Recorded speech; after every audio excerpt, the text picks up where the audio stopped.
Hello! I hope you're all healthy and well and ready to welcome the glorious spring.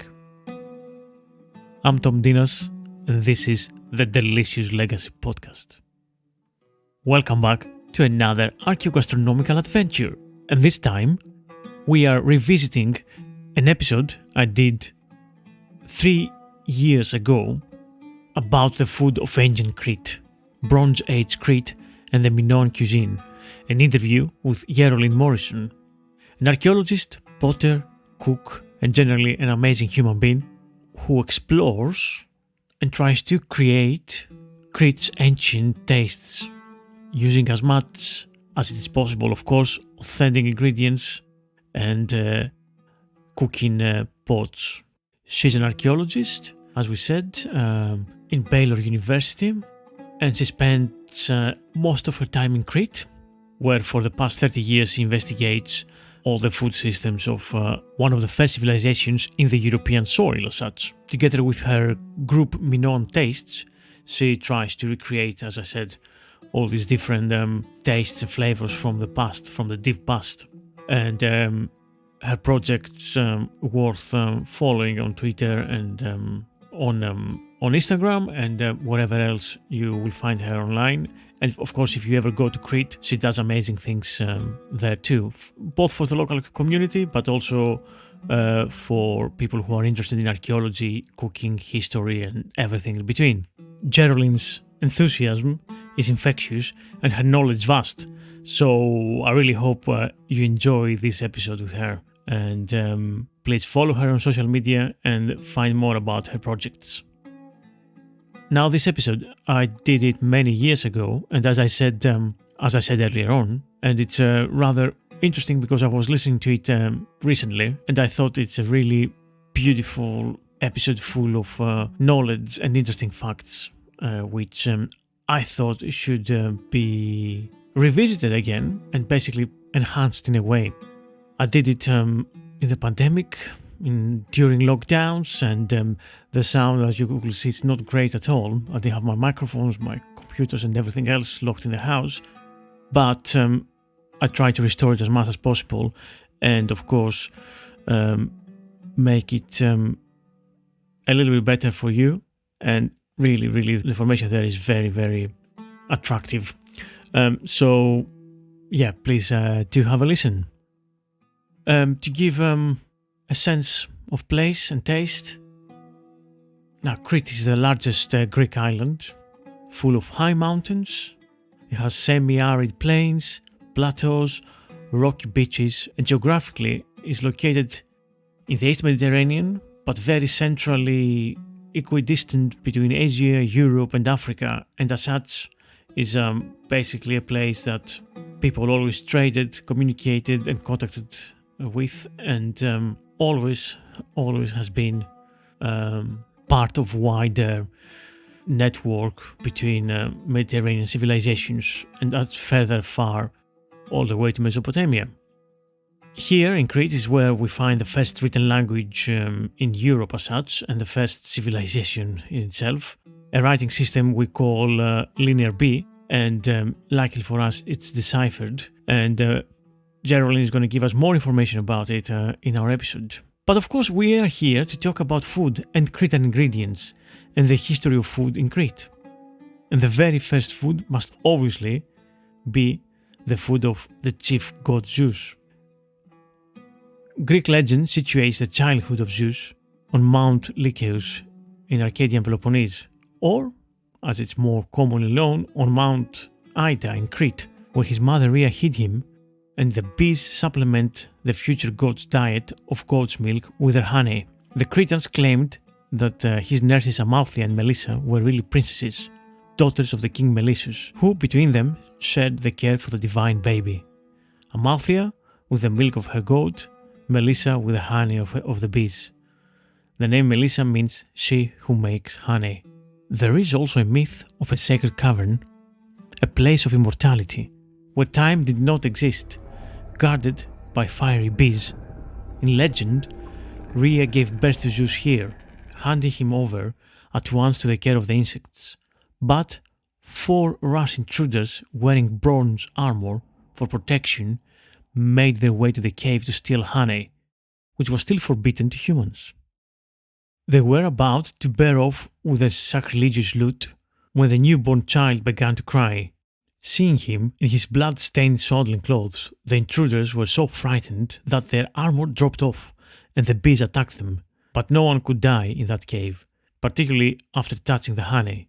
To maintain the order of things, Zeus saved the robbers from the bees' venom by instantly changing them into birds which flew away. In gratitude to the bees for their devotion to duty, the god gave them the bronze armor to hide their fiery nature in future, and having a good command of language for a newborn baby, he added that their courage would always remain a byword.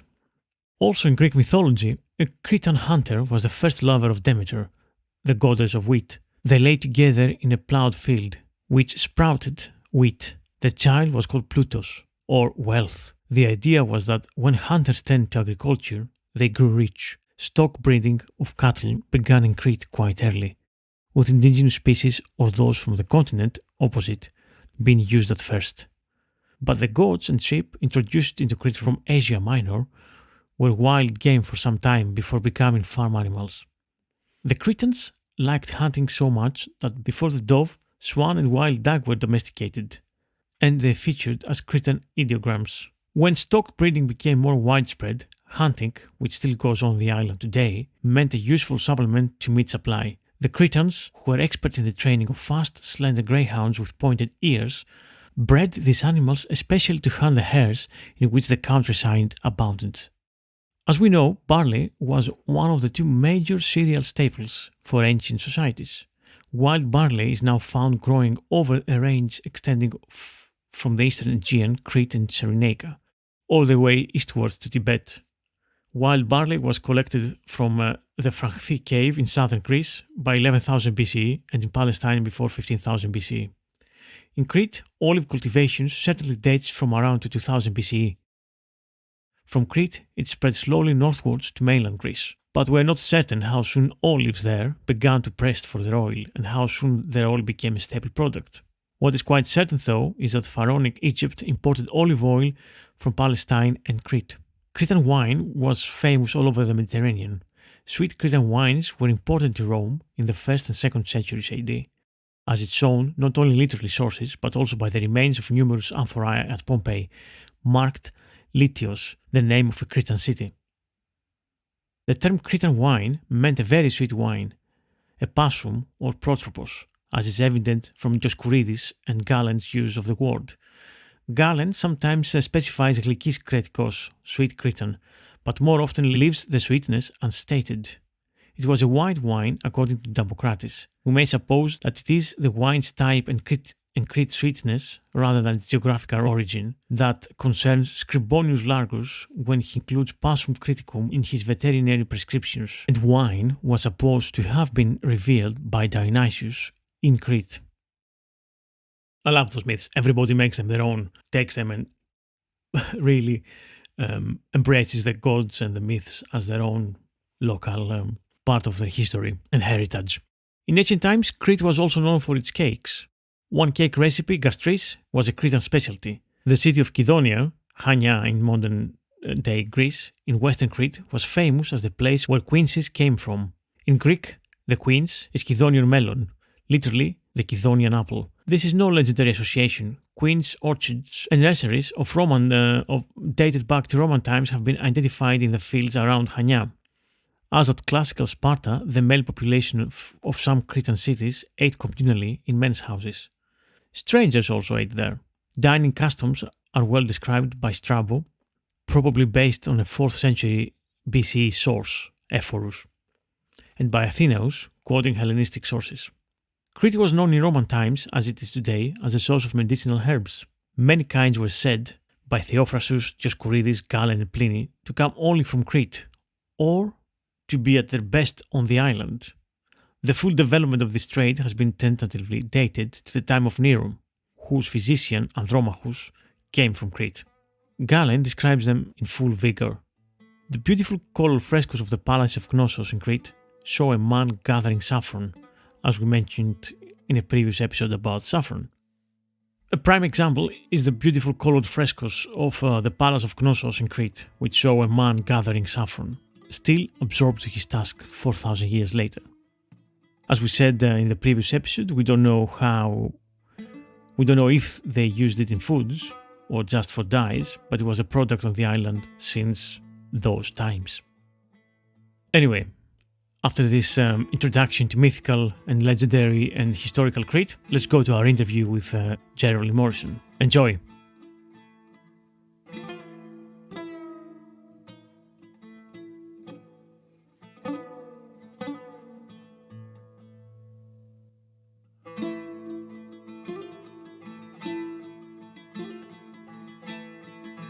Welcome to The Delicious Legacy.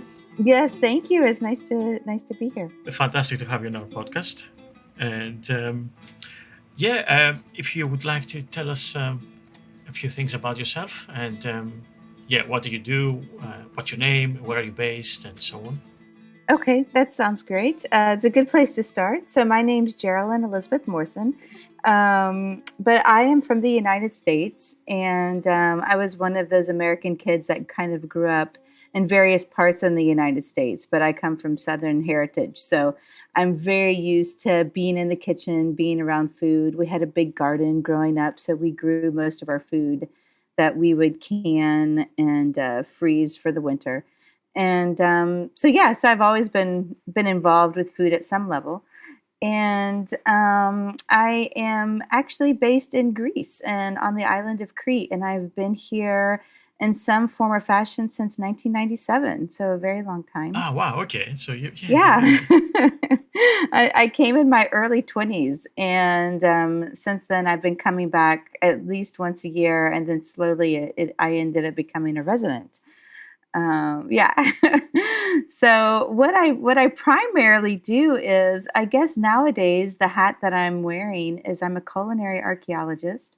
And basically what that means is that I study food and cooking and eating practices. And I really focus on the Aegean, and in particular the Minoan world, sometimes the ancient or classical Greek world. It just kind of depends on what project I'm focusing on at the time.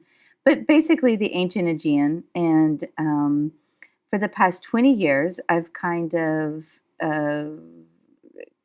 let's say, merged several different skills. My first degree was in fine arts and ceramic arts, so I learned how to make pottery, and that's how I got into archaeology, really. A friend of mine, Jennifer Moody, brought me to Crete in 1997 to work on Minoan pottery with her, and then that's kind of how I ended up becoming interested in looking at material objects from the past. And then much later, in around, I don't know, when was it? I think 2006, 2007, I had a Fulbright to work on a PhD proposal about ancient cooking. And so I wanted to create Minoan cooking pots and use the same kind of foods that they had back then to kind of recreate the experience, to better describe it, to better understand it, kind of create a living museum. Yeah. To talk about cooking in a real way and talk about food in a real way rather than just kind of writing about it. And that's kind of what I've been doing since then. So I think we're coming up on 10 years, a little over 10 years of doing the Minoan Taste Project. And so it's taken a lot of different, let's say, avenues and morphed into different things. But for the most part, that's kind of what I do in all sorts of shapes and forms. This is fantastic. If I knew I was going to be so interested in ancient food, I would have chosen this career path 20 years ago. Well, I didn't know I was doing that. I think that's the funniest thing is you just kind of, maybe you have this experience as well, where you just kind of open the door of curiosity, and then the next door of curiosity is opened, and the next door and the next door, and you just kind of walk on through. Yeah. And that's just kind of the way it ends up working out for me right now. And it has been like that. So Fantastic. I don't think that's going to change. Yeah. Yeah. Whereabouts in Crete are you based at the moment? I'm kind of, well, I'm very pan-Cretan. My primary work is in Lacythi Yeah. on the east side. I work at a site called Moklas Excavations and Popadiokobos Excavations. And I also am living and working in Hanya. So I go back and forth between the east and the west coast. And but for a very long time, I have been primarily in Arapatra. But this year with the 2020 year of all years, I think everyone has experienced quite a lot of different shifts. Yeah. And so I had decided to refocus a little bit on the island and go back home to Hanya. Even though I still spend a considerable amount of time in Lacythi and still have a home base in the Rapatra area. And so right now I'm doing both just to kind of refocus and recenter my work and kind of think about what I'm doing. And so that's been really nice to do, actually. Is there a specific site that you're working on at the moment? Something specific that you are involved with? Yeah, there's two fabulous projects here in East Crete. We have really amazing preservation because it's a lot more arid than the rest of the island. I don't know if many people know about the island, but it's basically you could drive across it in about 5 hours, and the skinniest part you can make it in 20 minutes, 20 to 25 minutes, maybe 15 if you drive really quick. Yeah. And about an hour and a half, 2 hours in the thickest part in the west side. And there's about 4 large mountain mastiffs. So there's a lot of different variation on the island. And that's what makes Crete so fun. And so on the east side, it's extremely arid and it's dry relatively compared to all the others. It's less mountainous and it's less forested. So we have excellent food preservation, which is really cool. So on these two sites I work at, Moklas Excavations, which has been, oh my goodness, Kostis Tavares and Jeffrey Souls have been the directors there for well over 30, 40 years.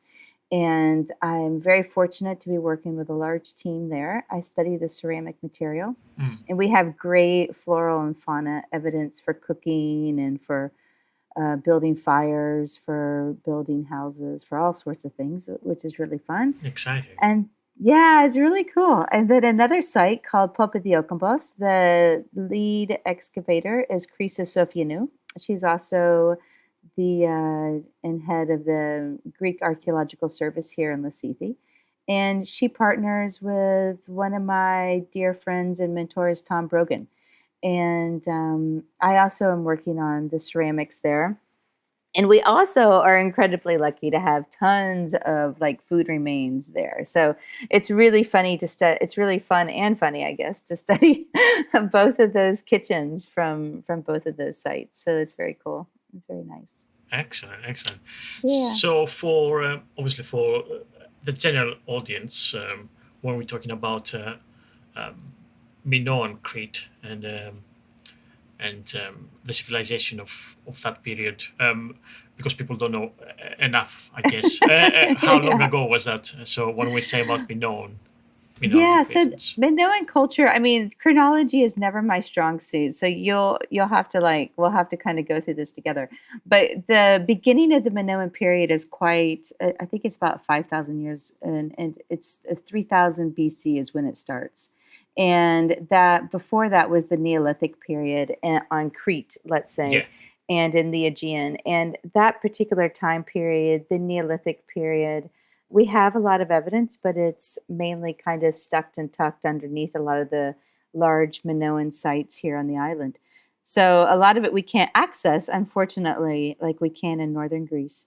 But we do have evidence of them farming and really kind of being the first settlers. But as far as the Minoans, we really look at them, and I believe most of the archaeologists would agree that the Minoans are kind of thought of to be Europe's first state civilization. And that means in the sense of having a large administrative center in Europe that was trading both locally across the island with other city centers or palaces, as well as around the Greek mainland, Greek islands, and then, of course, abroad, which would be present day, like Turkey, the Near East, Africa, things like that. Egypt. So Egypt, yeah. in Egypt, yeah, exactly, absolutely. So it was a very important society. The time period, it would have started around 3000 BC, and those people would have been and looked much different than at the end, which was around 1450 BC. These dates are all very flexible. Yes, exactly. So if any experts listening, please be kind. Right? But at the end is the time period that I focus on. I focus on the late Minoan period, where it's basically the second palace period, where we have the second large administrative centers that have kind of been rebuilt. We have large villas, harbor towns. It looks to be like a really kind of a certain type of wealth distribution across Crete, and a lot of international trade. It was also during the time of the Theron eruption on Santorini, which was a time that was initially thought to have destroyed the Minoan civilization. It was a huge eruption, volcanic eruption, that people also like to think and link it to the lost city of Atlantis. Yeah. Let's not go into it's very romantic to think about that, but unfortunately, Maklas, the site that Jeff and Kostas excavate, they have found buildings, which is quite exciting, both in the harbor town and on the artisan quarters. They found Theron ash. And there's Theron ash underneath newly built buildings and restored buildings. So we have a lot of evidence in East Crete suggesting that after the Theron eruption, they were definitely rebuilding and everything continued to go. Yeah. I'm sure it was still chaotic, and it's hard for me to imagine what life would have been like. But we do know that things continued on. So it was a time of great wealth. It was also a period where there was a lot of contact with the really big, kingdoms in the Near East and the Far East, where we think that the Minoans initially had a lot of contact and possibly had, I don't know, there's a lot of debate where the Minoans came from. And you can understand if you look on the map of where Crete is located, it's quite possible that the Minoans came from many different places. Exactly, yeah. Initially, and then as Neolithic people, and then maybe later kind of came together to form the Minoan civilization. I mean, there's 1,000 theories out there, and we don't need to get into that because we're talking about food. But that's really not my strong point. But that's for a nice glass of wine and just to think about. But yeah, I mean, I think the project that I like about cooking, just to bring it back a little bit, and doing hands-on experience, is the fact that you can take these ideas and these hypotheses that we have, or these kinds of things that we like to talk about in history and archaeology, and make them real. And so I like that kind of sensory-based knowledge, And so for me, it's really important to do that, to kind of bring it home a little bit. Fantastic. So that's the Minoans. I do want to point out one thing, not to interrupt you, but the Minoans also are considered a prehistoric culture. Yeah. Maybe most people don't know that, but they had different types of script. They had a Cretan hieroglyphic and Linear A, but they weren't necessarily writing books, and there's not a lot of things that we can decipher very clearly about their culture. So we call it and classify it as prehistoric. Yeah. So this scripts, this writing, we haven't been able to decipher it, so we don't know much about that early period, I guess, of Minoan Cretans. But correct. We do have. Do we have Linear B from Crete? We do. Yeah. There's some Linear B on Crete. It tends to be, from what I understand, a little bit more like inventory lists. There might be some writings, but nothing like they have at the great palaces at Pylos and on the mainland, where you really have the center of the Mycenaean culture there. So that leads back to the cooking again, in the sense that we don't have Minoan recipes written down. Yeah.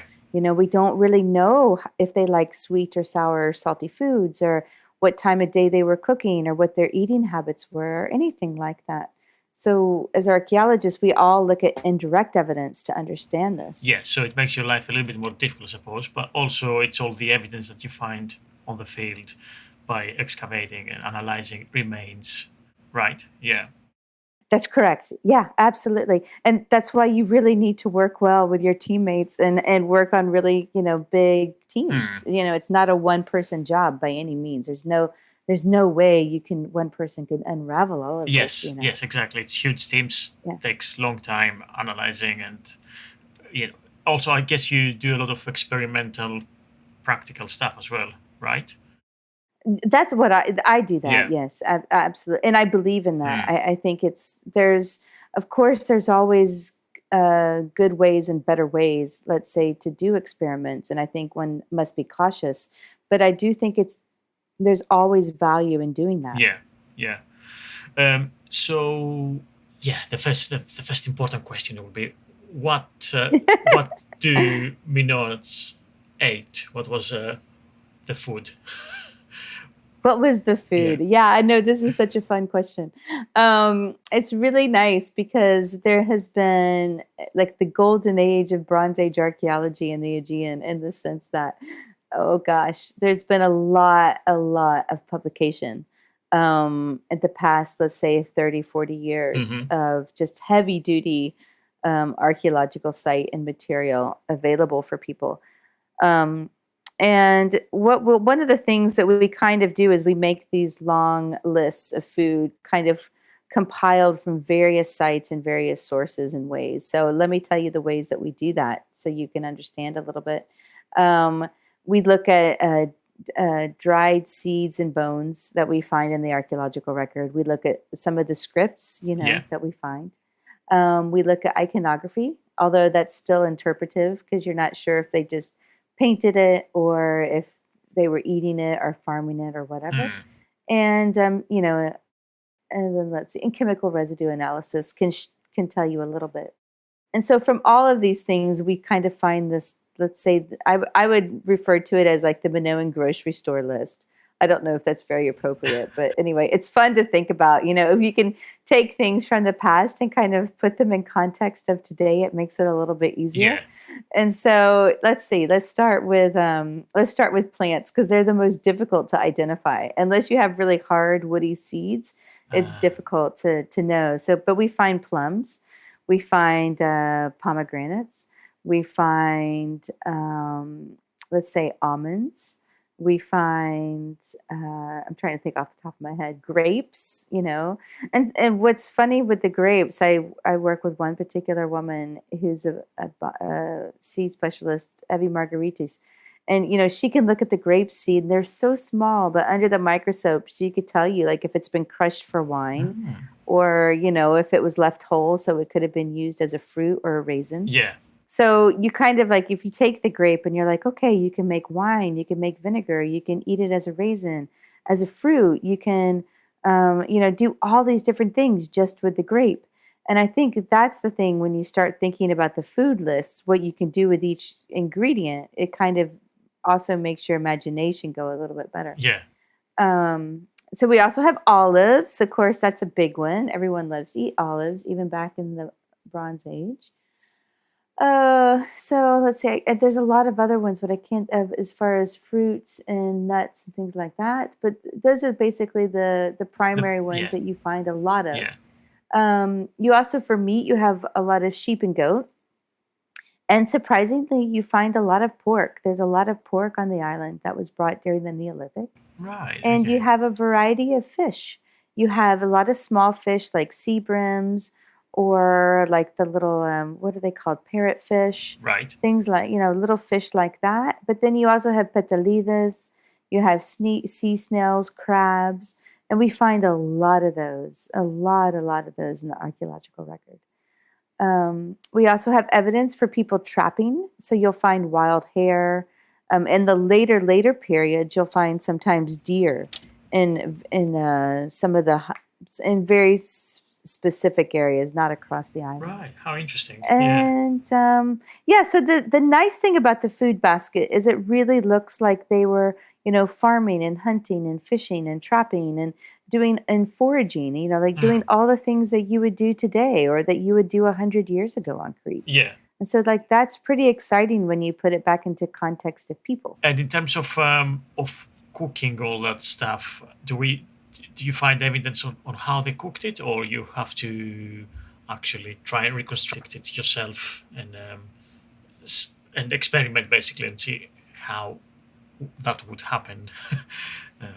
Yeah, well, that is challenging. What we do, or what I do, is I look at the indirect evidence by looking at the size and the shape of the different ceramic utensils that we find and that we know we find in these cooking areas, and how we identify cooking areas, because they didn't have built kitchens. For the most part, they would have areas of like burnt soil and charcoal or wood, something like that, mixed in with food remains and like broken pots, like broken ceramic cooking pots. And you can have these in like corners of a room. Sometimes you would have two or one in a room, depending on how large the room was. And you can have them outside the house as well. So, and even upstairs and on the upper stories in some of the houses. So they seem to be very kind of like movable in their kitchen or in their cooking places, which is very funny to me. So you have to kind of look at all of this evidence and think about, okay, what were they doing? So we know they have these very specific ceramic cooking pots. One was a big belly tripod, which is very good for stewing and simmering, boiling, basically. You can fry in it, but it's very difficult in the sense that it takes a lot of lard or oil, but oil would have been probably pretty precious back then. So maybe they would have fried in lard instead, because they would have had a lot of sheep and goat and pork, you know. So And but there's a lot of water there's a lot of condensation that's built up after a certain temperature level. And I think the water falling back into the oil is a little bit problematic. So it doesn't really, it just doesn't fry as well. So I think if they were to do a saute, they have these, or like a light frying or, whatever. They have these big kind of like turtle-shaped dishes. We call them cooking dishes. Some other people call them cooking pans. It depends on what tradition you come from. But those are very fun dishes in the sense that you can cook on the inside of the bowl, kind of like a wok. Yeah. You can turn them upside down and bake on the back side of them, or you can double stack them and create a Dutch oven. And I've done all of them, and they all work beautifully for very different types of foods. I mean, really different types of foods, and so like that's pretty cool. How did you end up experimenting on these ways, like double stacking them or turning them upside down? Oh, you just think. Yeah, you just think about it. You found evidence that could have been used in these ways as well, or. Well, I think you have to always think outside the box as well when you're doing this. Like you have to really remember, like archaeology material for the most part is trash, and some of it's really beautiful trash, and some of it's not beautiful trash. And I typically deal with not so beautiful trash, and we only have, we only recover a very small part of it, like a fraction of a fraction of a fraction of what they would have had. And so I'm already severely handicapped in the process. I don't have wooden spoons. I don't have wooden spatulas, if they even had that. I know for a fact they had lids on the cooking pots, because you can't get the pot to boil to the correct temperature to make brown lentils unless you do, or to cook meat properly unless you do. But you rarely find a cooking pot with a lid. So you have to really kind of, you're forced automatically to go ahead and like think about what within these certain parameters that you're going to set can work. Oh, fantastic. But let me tell you one more. Sorry. I know we have two more. We have two more ceramic utensils. I can't leave them out because they're so cool. No, one is a circular tray. It's a shallow circular tray, and you can also double stack those, which are really fun, and kind of bake on those or bake in them. And you could have maybe also dried like tea or herbs or meat or something like that, or, whatever. And they had ceramic grills in the far eastern side of the island. And those you can grill fish on, you can grill meat on, you can do all sorts of stuff on those. Fantastic. Yeah, it's really cool. So you have simmering, boiling, sautéing, grilling, and baking that you can do with just those 3 or 4 different types of ceramic utensils. Great. Yeah. And in terms of remains, of animal remains and so on, I mean, it's I suppose it's difficult to find smaller stuff. It's easier to find big chunks of bones if it's a goat or a pig. Yeah, the faunal evidence guys, like the bone guys, they could probably speak for this better than I can. But I have, I've sifted through some material before that we've washed, and it's pretty interesting. You can find, if you're very careful and somebody has taught you what to look for, you can actually find something as small as the interior of fish bone, Oh, wow. of fish ears. So you can find like fish eardrums. You can find all sorts of like crazy things you thought you could never identify if you have a really good teacher. And then somebody can identify that. It's like the most bizarre specialty in the world. But I mean, but trust me, there's somebody out there in this world that could do that. Incredible. I love it. So my guess is that there's somebody that could do that. Yeah. I'll be back after this short break. So what do we know about the cooking, about the Minoan cooking and their food and recipes? I mean, were they adventurous in a sense? They cooked a lot of different stuff together, or they were big on barbecue style, on the embers food, big cuts, or what was the thing that you can deduct? Well, I mean,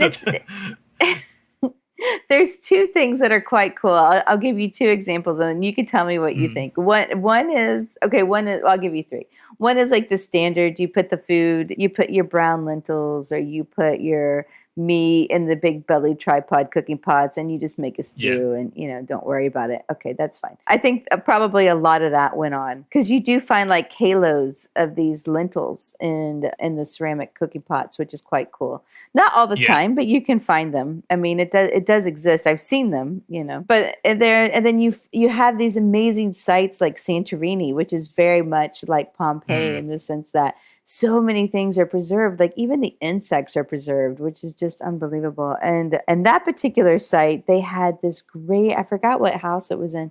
I'm not even going to say it because it's going to be wrong. But they had this like great installation of these ovens where they were baking tuna. And it really looked like they had these U-shaped ceramic plates with like a lip on them, and they were like raised above on this kind of like U-shaped ceramic hearth, which was about a meter and a half high. We made one. This is why I know this, and it was so cool. Wow. It was like the best thing in the world to cook on. And then they found like these tuna vertebrae, and there was multiple cooking installations like this.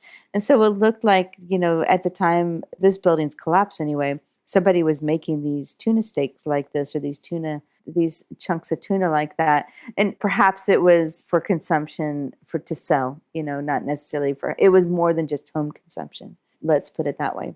And so like that, I think that's pretty cool and pretty ingenious. But this is the craziest, if you want to call it a recipe, in the artisan quarters in one of the buildings in a kitchen at Maklos in East Crete. We find a tripod cooking pot. There is 2 bones of a rabbit, two full wild hares. There's bones of a lizard or a snake. Sometimes it's hard to tell. And then I think eggshells, but of course they can't tell. I don't think they can tell what eggshells they are, what type of eggs.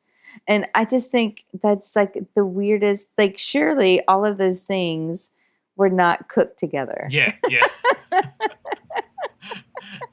You haven't tried. So what do you think? Do you think that's a bona fide, certified Minoan recipe? What do you think, Thomas? I think we can say that it is a special, unique recipe from Minoan times. Yes. Yeah, something was going on there. It's like patina with eggs and lizard and the hare. I think so. Like right, and like then a meat omelette. Yeah. Exactly. And how lazy was the cook to not even take the egg out of the shell? That's why it's just like, my God, what's going on? Who was this person? So it must be really difficult to try and decipher and untangle all these little things. It's okay. What's going on here? Yeah.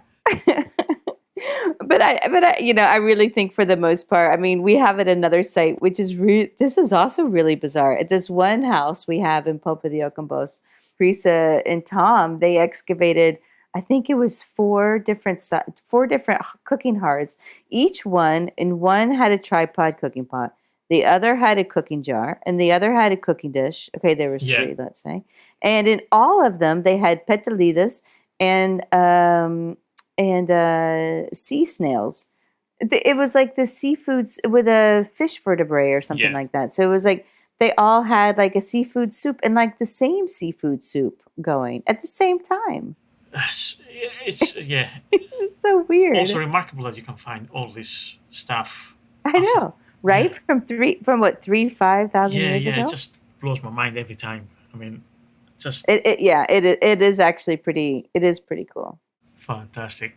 In terms of your experimental cooking techniques with this Minoan cooking, what have you done? What dishes have you tried to recreate? Let's say. Yeah. So what I do with the cooking, I really like to, because the whole concept is about exploring and teaching and kind of, taking something that we all do. We all, humans are the only animal that cooks and prepares food with fire. And so we all do it. We all know about it. It's something that is in our DNA, let's say, or at least in our memory DNA. Yeah. And I think that for us, it's a good tool. And so what I like to do is, because we don't have written recipes, we don't really know if the Minoans ate sweet, sour, savory food, whatever. If their food was fermented before they ate it. There's a lot of things we don't know about the taste. But what I like to do is I like to make conceptual dishes that talk about one aspect. So the recipe that I sent you about the brown lentils with the cracked coriander and honey, that recipe is to demonstrate that foods travel. Right. And that particular concept is that, foods are traveling and foods are traded just like other precious commodities. Like metal at the time was traded and traveled. Other kind of raw materials, stones, things like that, dye. So, the idea that like the brown lentils were brought from the Near East during the Neolithic period to the island. The coriander seeds were also a spice from the Near East that was brought to the island. And then today, of course, in Greece, we cook our lentils with tomato. So it kind of has a little bit of a sweet taste. And because of that, I decided to add a little bit of honey, because it's also about the landscape of Crete. And so like the honey goes in. I put a little bit of olive oil at the end, and then, top it off with sea salt. And it's a really nice kind of fragrant, aromatic taste about ingredients that we're all very familiar with, but we eat and enjoy in a completely different way. Indeed. It's a really tasty dish, and you kind of you don't feel the sweetness per se, but it's not sweet. It's not too overly sweet. The dish. It's nice and fragrant. Let's say, with the coriander and the honey, because I've tried it. I've done it a couple of days ago. Good. I thought I'll do it before we have a discussion. Nice. And I do think anything that would give the food a bit of an extra depth and certain different flavor they would add it. So I think coriander seeds definitely adds something to the lentil dish. Yeah, like the spices that I'm aware of, and that I think most people would agree. I think they had. I know that they had the coriander. They had the coriander seeds. They had the cumin or the cumino seeds, and some of the places had fenugreek, or at least it's identified as fenugreek. I don't know if that was later, and then it just kind of happened to be in the earlier material or not, but that would have come from afar as well. And these are all medicinal plants too. So, if people were cooking with these, and also like fennel, things like that, wild fennel, fenicia. So I think like these kinds of plants, they can be used for spices, They can be used. They have medicinal properties, and they also have like aromatic properties for perfume. So I think if you look at the perfume in the oil production, aromatic oil production that they had in the Bronze Age, maybe there was some interchange. I don't really know. I I mean, mean, it's hard to it is say. hard to say indeed. We definitely have some written evidence from linear B that they used cumin or fenugreek and so on, as you said. So I think, judging by similar cultures, Mesopotamia and ancient Egypt and so on, we Exactly. can we can kind of deduct that food was medicinal also, and medicine was food at the same time. So Yeah. the whole thing was interchangeable. So I guess, yeah, they would have used it in food as part of a medicine or something to break a spell or whatever, or heal certain, or keep some spirits out or whatever. So Yeah, it's hard. It's hard. It's challenging, let's say, to put it in like really specific context, isn't yeah, it? But it's fun, and it's nice to think about, particularly when you compare it to like other cultures and like other practices that are going on. That for sure, if they're doing other sorts of trade and other materials are coming around, people would have had some sort of yeah, contact. Maybe not like an in-depth knowledge, but there would have been something. Not everybody was yeah, isolated. yeah. That's something that I discover more and more by looking for ancient food, and Yeah, that people were as interconnected as we are now. yeah. I would like to point out one thing, and I do just it's a question for you actually. Um, the use of linear A versus linear B when talking about Minoan food, I do find a little bit difficult in the sense that linear B is really associated with the Mycenaean and with like the late Minoan period, if you want to call it the Yeah, transition period between Minoan and Mycenaean. And while that is on Crete, that is a little bit different culturally than the pure Minoan, even though they did have a lot of contact with the Mycenaean world. And so, it is quite funny to think about and to kind of make those kind of cultural distinctions and those kind of lines, like where that's going to be drawn. As more and more research comes out with the botanical remains, and I'm sure people are doing this. I mean, I know some papers are out. It would be, there people will say, okay, like, like the villas or this particular site, is like having, or this particular time period has this kind of like food or this kind of, let's say, resources.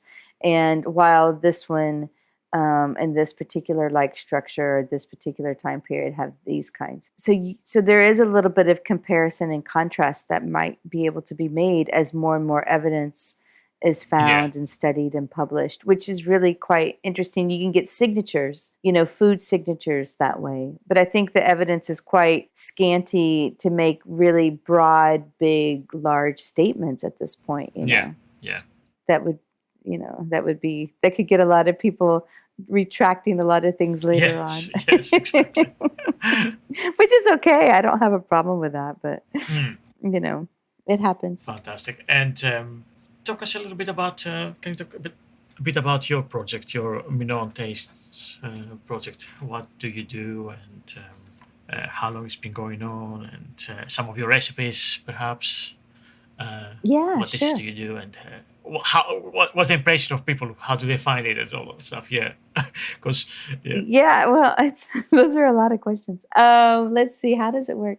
Well, I mean, I think one of the things that we do, and one of the things that like the Minoan Taste Project really specializes in, is creating the experience of hearth cooking, and taking the idea of, let's, if you want to put it in a way that's a little bit more nurturing, in the sense that it really slows down the pace of the cooking and the eating time, let's say, of your day. Because when you come to us, you're going to spend like 2 to 4 hours just eating, cooking, preparing, and sitting in front of a fire, just either talking or making pottery or painting or just doing nothing. It doesn't matter, but you're there for this specific period, because it takes a long time to cook in a ceramic pot. Like, we are really used in our modern day life to think about you chop up stuff, you put it in a blender, you put it in a chopper,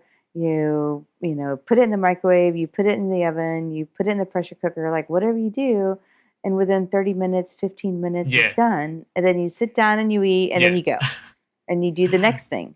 And you're like, yeah, that's great. And that's really awesome, you know, but it's not always like that. Of And course. so the idea of kind of slowing the pace down is really important for us, and kind of allowing to give space for other things to happen.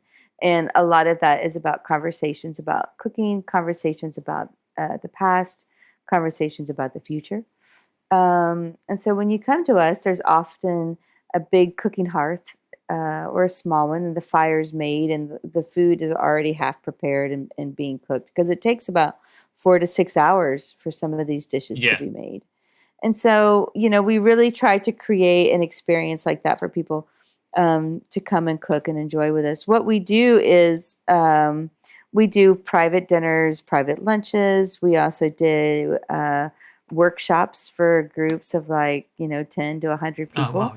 Yeah. We also do a lot of like, let's say, educational work for the public school system here in Crete. And so we'll work with local syllabus sometimes to put on festivals or to help them raise money for something they want to do that's important for them.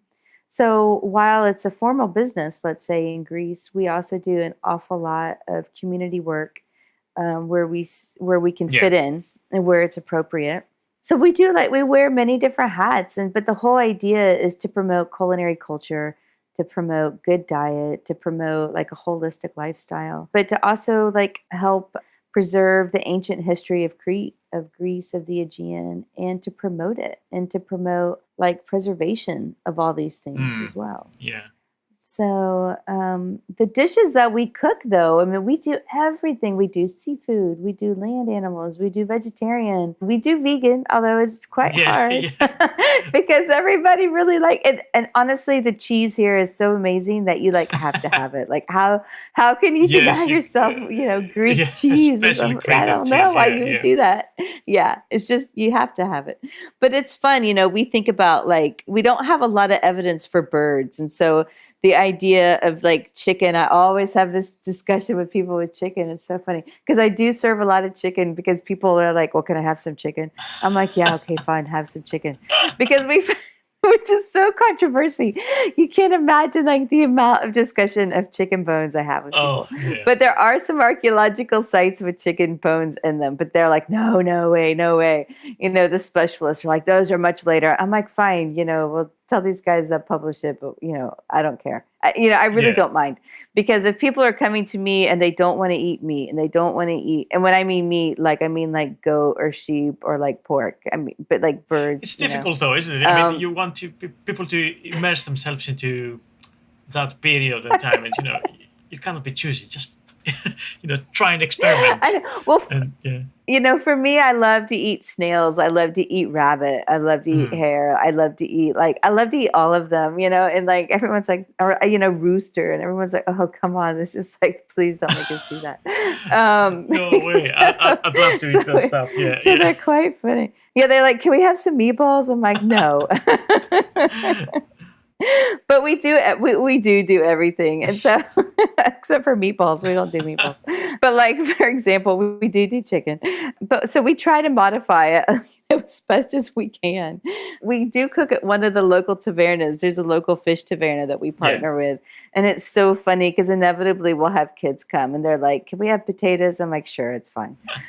So when we have situations like that, we're like, okay, guys, we're gonna have a lesson between what is ancient food here on Crete and what is modern food, and why that is, and they get into it though, and so that's cool. So I think there's always opportunities, particularly when it comes to eating. My God, if you can't take opportunities with eating to talk about history and talk about the future, what in the world are you going to be able to talk about? Exactly. So. But I will tell you, one of our dishes that I really love, but it's a heavy dish in the sense that it's very rich. It's a lamb dish, and it's really about the Cretan landscape. We have a dish here called sinohandro, and it's a cracked wheat. that they collect in August, and they boil it in a sour milk. I'm sure you're very familiar with it. They boil it in a sour milk, and then they sun dry it, the cracked wheat, on the roof or in the oven now, and then they rehydrate it throughout the year. And so I take the sinojandro, and I take the lamb.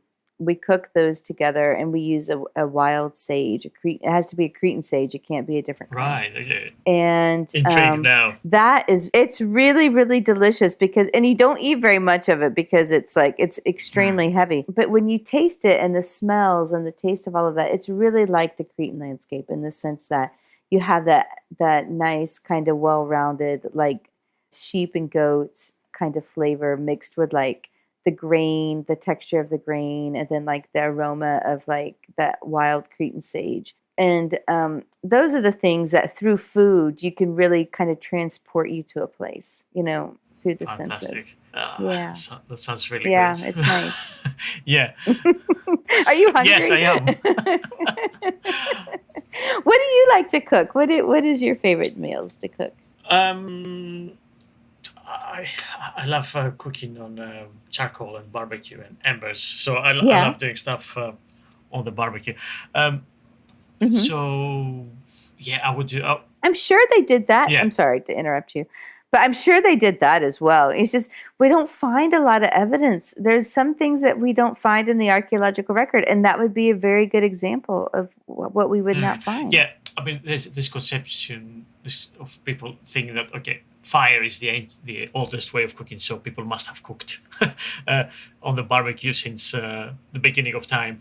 But probably it's not true, is it? So it's also dependent on what you have available in the season. And if we have clay pots or pottery, then people would cook stews and things that they found. In the Americas, they would have this crazy thing. What would they do? They would make this like hole in the earth, and they would like, gosh, how did it work? I can't remember exactly how it worked, but basically they would heat it. It just seems so crazy to me. I've never done it. If you decide to do it, give me a call. I'll come watch. Like they would basically dig a hole, and I think they would line it with clay or mud or something, and then they would fill in the liquid. It had to have been liquid based, right? Because what they would do is they would take this special kind of rock, and it was round, and they would heat it up, and they would make it like just. It was called fire. We call it fire cracked rock, and you would heat it up as hot as it could get, and then you would roll it into this like hole with food in it, and you would roll, and those hot stones would cook the food. I just think that's the weirdest. I mean, it's I don't know why. I just think it's so bizarre. It's just so weird to me. Who thought of that? That works. It works, and it's. Yeah, how in the world? If you can make fire hot enough to warm up stones, why in the heck would you just not barbecue your? I don't get it, but whatever. I mean, that's what they were doing, and so like that was one thing that was bizarre. And then people would also cook in like leather bags or the stomach of the animals, all sorts of things. I think that's a lot of experimental stuff that I haven't done yet, but I mean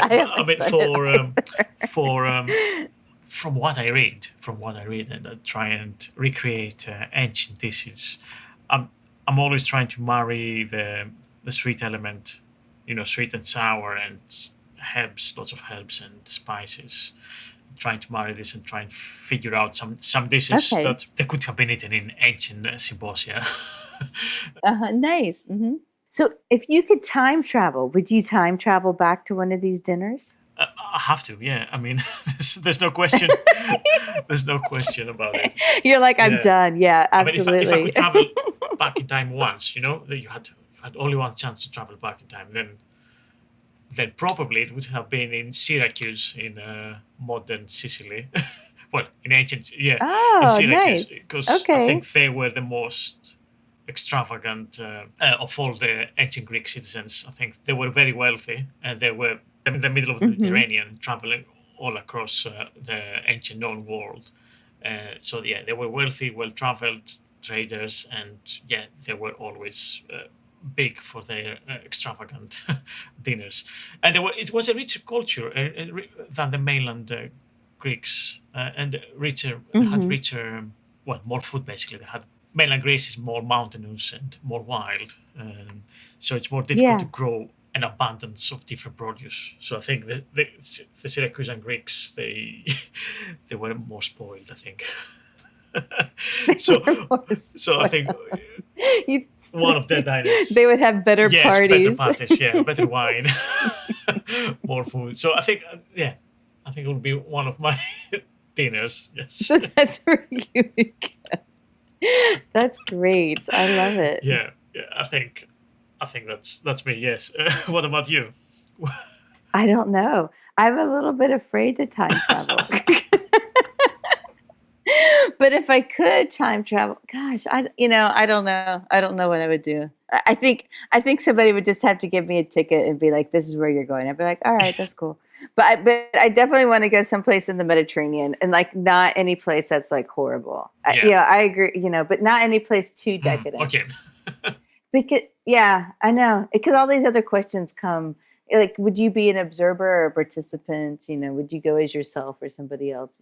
Those are because look, you're a man, and so you would have many more doors open for you in the ancient world than I would as a woman. Yeah, so I have to be a little more careful than you. I have to make sure I'm going to really make sure I'm going to go into the right one. I mean, maybe Minoan. Crete was a better place for women. I mean, allegedly.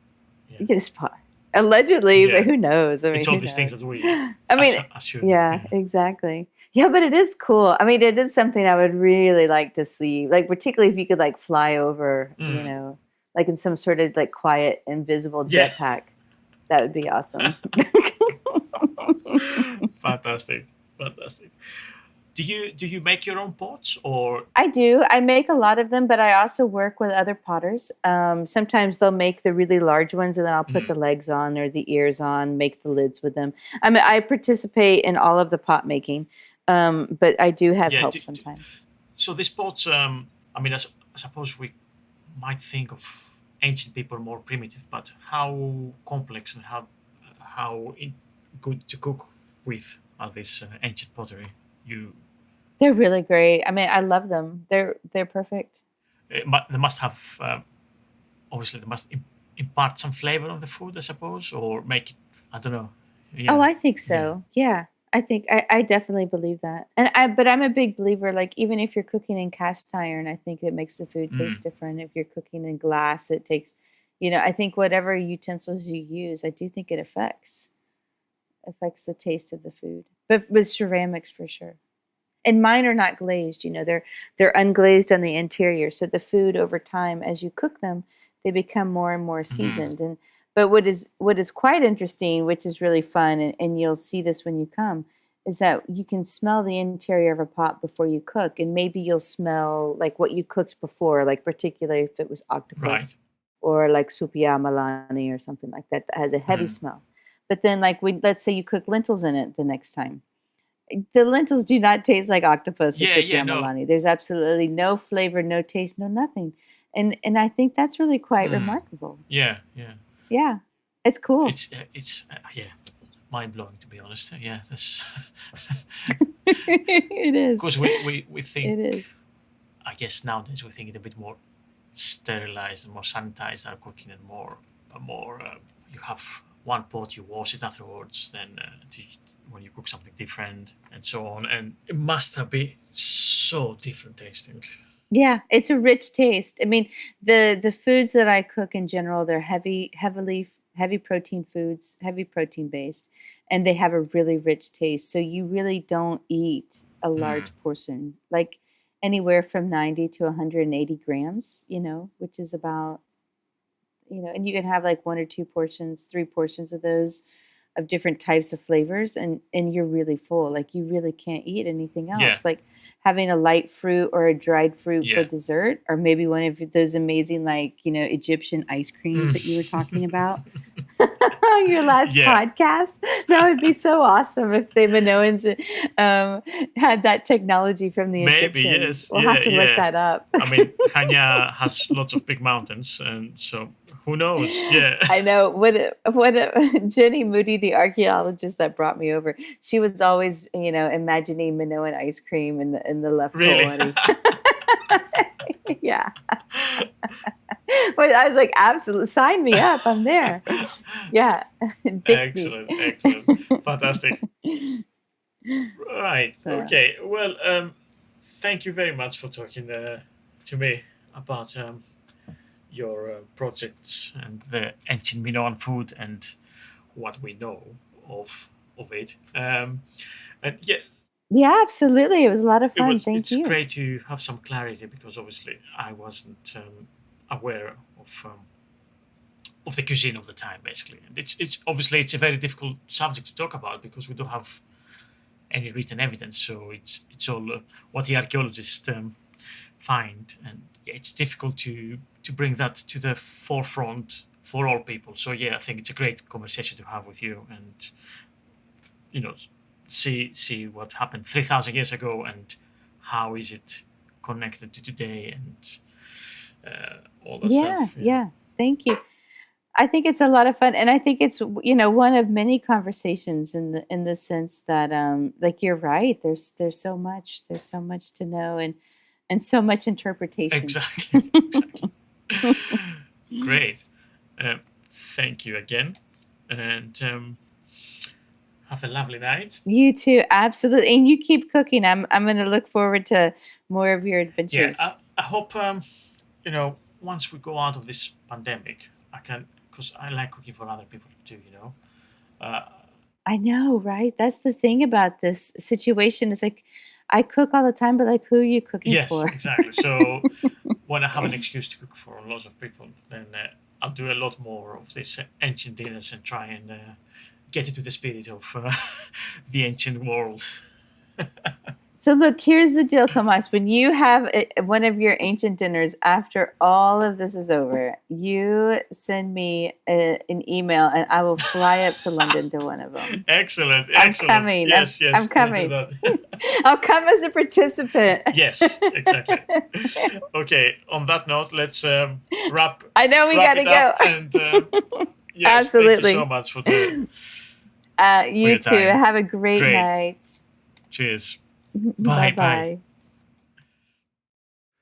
So this is gastrin, one of the few very ancient Cretan desserts that we know, and this is from antiquity, and it does kind of feel like a predecessor to baklava. But yeah, this is the recipe for an ancient dessert.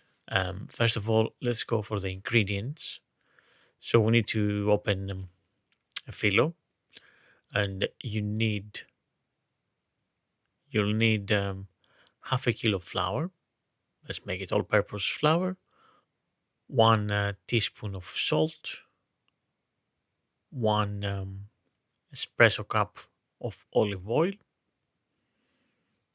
A little bit of vinegar, like 1 teaspoon of vinegar. 1 glass of water, and about 100 grams of sesame seeds. So this is the phyllo. For the filling, we need about 300 grams of almonds, 300 grams of walnuts, 300 grams of hazelnuts, 100 grams of sesame seeds, 100 grams of poppy seeds, and about, well, quite a lot actually, about 200 grams of freshly grounded and thickly grounded pepper, black pepper. Remember, in ancient times, pepper was really expensive and was really sought after spice. And for the syrup, we need 1 cup of honey. Actually, 200 grams of black pepper, 1 cup of honey. And for the syrup, we need 1 cup of water, quarter of a cup of molasses, grape molasses, 250 grams honey, And although with this recipe, it's not going to be exactly authentic. So if you put a little bit of lemon, and then you have the ingredients for this recipe. Method. So firstly, we prepare the filo. So we need all the ingredients for the filo all together, apart from the sesame, which firstly we toast it a little bit, and then we crush it a little bit in pestle and mortar. With the dough that we have, we open 3 filo pieces. Then we make the filling. So we have the almonds, hazelnuts, walnuts, and sesame seeds, and black pepper, and poppy seeds. Mix them all together. In a medium oven tray, lay the first filo, and on top of it, put half the filling. Then we put the second layer of filo, and then we put the rest of the filling on top. Then we cover this with a third filo. We wet it a little bit with some water, and then we put the sesame seeds on top, and we cook in an oven with a temperature, with a not too hot temperature. So we're talking about 160 degrees. We cook this for about half an hour. When this is ready and it's cooling down, then we make the syrup. And then at the end, when we have the cold dessert, we drench it with the hot syrup. For the syrup, simply in a saucepan, put all the ingredients together and make sure it's hot. You stir everything together, and you have your syrup ready. Bonus traditional Cretan recipe. This is lamb oven roasted with thyme and wine.